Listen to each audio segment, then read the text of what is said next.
Hi, I'm Kristina, and I'm with Northwest Kansas Radio, Rockingham Media.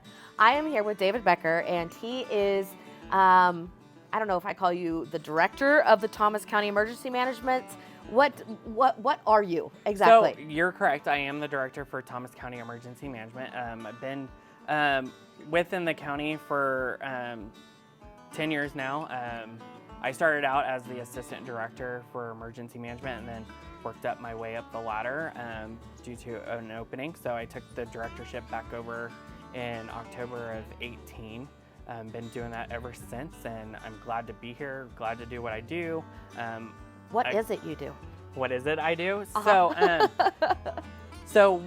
I kind of like to think of us as a support or the umbrella for the county and the cities to figure out what they need to do and what plans they need to have in place for any emergency or disaster that happens to Thomas County. So when you talk about emergency, tell me, you're talking to people who don't know anything.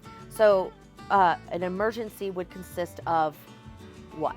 So it's like our disaster. So we got like tornadoes, severe weather that causes damage. And so we have that emergency operations plan in place of what are the county and city officials going to do? How are they going to get us back to normal?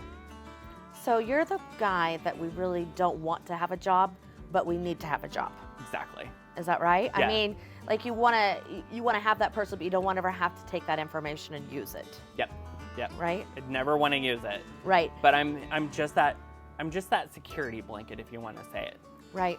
So you say, storms of any kind, and disasters which can come from storms. What about for,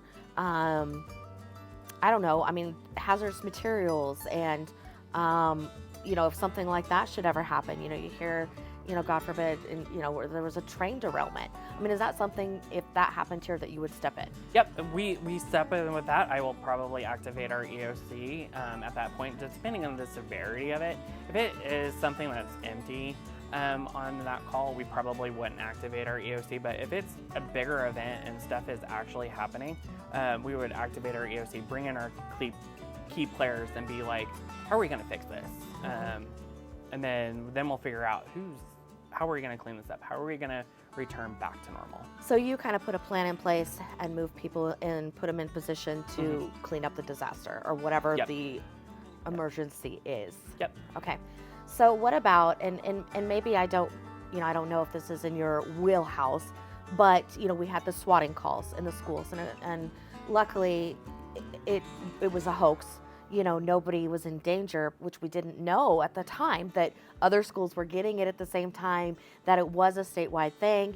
There was a hoax that there was a shooter in the high school, and the chief of police did tell us it was what they call a swatting call, that it wasn't real, that it was just trying to get emergency personnel to act. Is that something that you come in and help with that? If I'm requested, yes. Like you said, swatting calls are now becoming the new fad of Which is terrible. It's terrible. It's just nobody has it looks like they have plenty of time to do whatever to wreak havoc on us.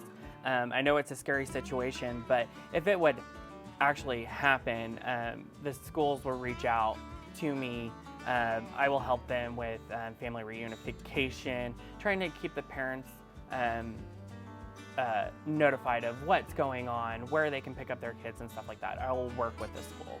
Right. And I do have a good working relationship with our schools here. So perfect. And we also work with the college too. So with that relationship, so basically with the swatting and locking the kids down and notifying parents and all that, that's really up to the schools to do that. Am I understanding that right? Yep. And then if they ask you to step in and help, if it becomes an actual disaster, that's when you step in and help. As soon as the school got notified that this has happened, they initiated their policies. So they followed everything to the T from what I saw. So thankfully they didn't need my office, so that was kind of a relief. But good. Yeah, it's gonna continue to happen. Right.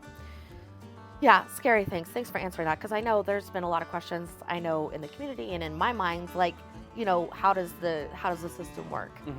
Okay, one last thing, how many are in your office and do what you do?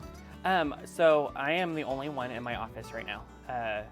Hopefully that might change, but right now I'm a department of one.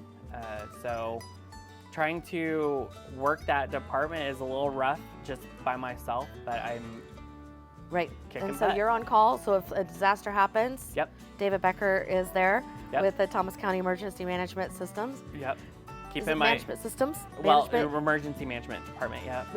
department. Yep. Okay. Yep. Okay. I carry my phone 24/7.